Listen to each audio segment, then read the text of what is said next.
Hey, so it's been 2 years since I put in my application, but supposedly I passed the background and I'm finally beginning access to the inner sanctum.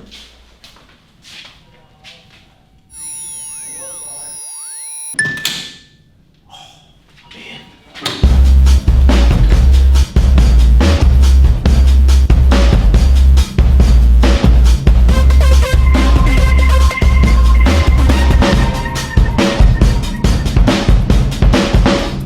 John, thank you. I'm finally vetted and approved.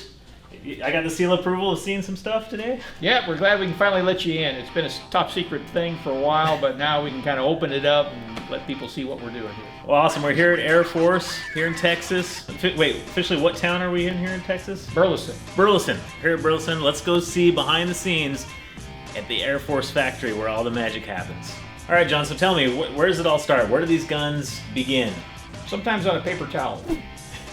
Over barbecue, right? Over barbecue. And then what? We bring them here to the computer and start? We bring them in here and put them in a computer drawing on a CAD system. Okay, I got you, because the computer's important, because that's what you're sending back to the machines we'll see in a little bit to do what they do. So a lot of time and effort in here, I'm assuming, right? Yes. Like, when did you come up with the idea of the Texan? It took us a couple years of playing around with it to really get it where we wanted it. Playing around in this room? In an engineering room, not quite this big. Wow. You know, we've grown a lot. We have enough room for 3 people in this room. The last engineering area had room for 1. I'm guessing the Texan maybe helped expand the room a little bit. A little bit. Well, I'd like to think we helped a little bit too, but that was your opportunity you missed. Maybe next time. Okay, so John, once you've proven the concept, what's the next step to get it made? Well, we'll make up a prototype to make sure the concept works. And once we're happy with that, we'll program it up in a CAM system so that our automated equipment can manufacture it. Gotcha. So you get it all programmed up, ready for the machines, right? Yep. And then we bring the raw material in to manufacture the parts, and we're good to go. Oh, okay. Well, let's go take a look at raw materials. That's the next step then? Yep. Awesome. So you get all your raw materials in, and obviously we've got the barrels, steel barrels. Besides that, what are made? A lot of aluminum, I'm assuming, right? Yeah, we bring in a lot of aluminum tubing, solids, and profiles. Steel, aluminum, and some synthetics. Yeah, and some O-rings, stuff like that, right? O-rings. These are boxes of unfinished mounts that are waiting for the final finishing step. Okay. So it's just a staging area once you start. start. Staging area, and as when your inventory gets low, then you move them. Yeah, we talk about sometimes their videos, but not all mounts are created equal, and you get what you pay for. Yeah, not everybody wants the cheapest mount. Some people want the mount that works, and those are the people we're looking for. You're catering to that, the person who knows the difference and sees the difference. Yes. This is a piece of aluminum extrusion. This is how we get this in from the extrusion mill, and then we machine it from here.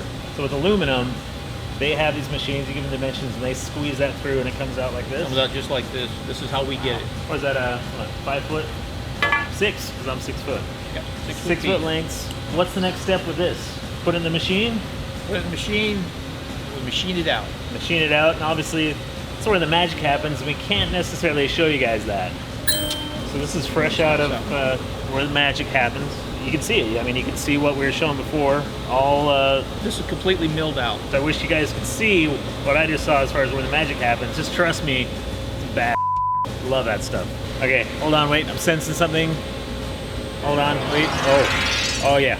This gun's telling me it wants to be shot at 10 meters. 10 meters. There you go. Yeah. Got it. It's an edge. Actually, you can tell that because the notch is here.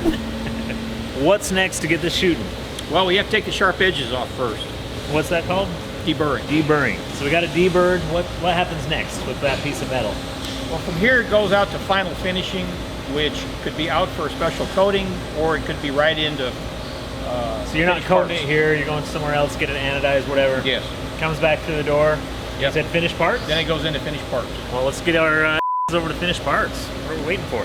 So obviously, the sexy thing to look at is the big chassis of the rifle, but there's a lot of little parts that go into it. Yes. What are we running right now? What do you got here? Right now we're running 308 Texan valve pins. I'm assuming it's like anything else. You put your reps in with the machine, you know it, you know what it can do, what you can't do, and then you know how to manage it pretty well, right? Well, yeah. Versus when it's a brand new part or brand new. Yeah, these are fairly new. You learn the trends. Yeah. Assembly's over in this section? Yep, assembly's over here in a couple areas on farther down. Okay, and then as needed, I'm guessing you have someone that's always keeping an eye on parts. Yep. Inventory levels, making sure you never run out of things, right? Yep. You don't want to run out of one little 50-cent part and stop production. Okay, let's go over to assembly. So we got them staged here, and then we basically, if I'm a tech, I'm pulling it off. If I'm working on the edge, I'm pulling it off. I'm getting my parts. I'm putting it together. How long does that take me if I know what I'm doing as a tech for you? Well, the assembly time varies.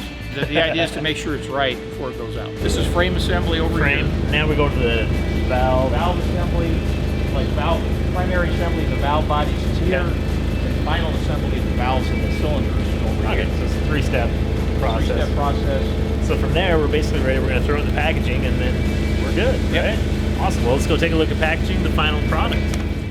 So here we got them all boxed up. This is where they live before they get shipped out to retailers and then off to the consumers. It's scaring everything from squirrels up to deer, everything in between. Man, John, this has been awesome. I'm really excited to see what you guys have in store next year. I know you're always tinkering. 20 years going strong. We expect another 20 years. John, thank you very much. Thanks for Gotta coming out. do the obligatory handshake. That's how you know that we're finishing the video. Guys, make sure you subscribe, share this with others, and make sure you support Air Force, a good completely US-made air gun.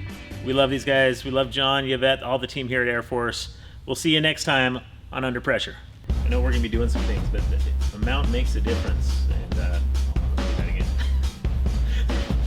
I wasn't believing. I'm like, the energy that's not good. Mount makes a difference? Yeah. There's a reason you're paying a difference of that.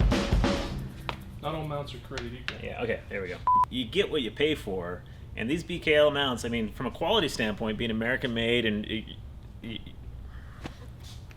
Damn so it, close. John. American made. yeah,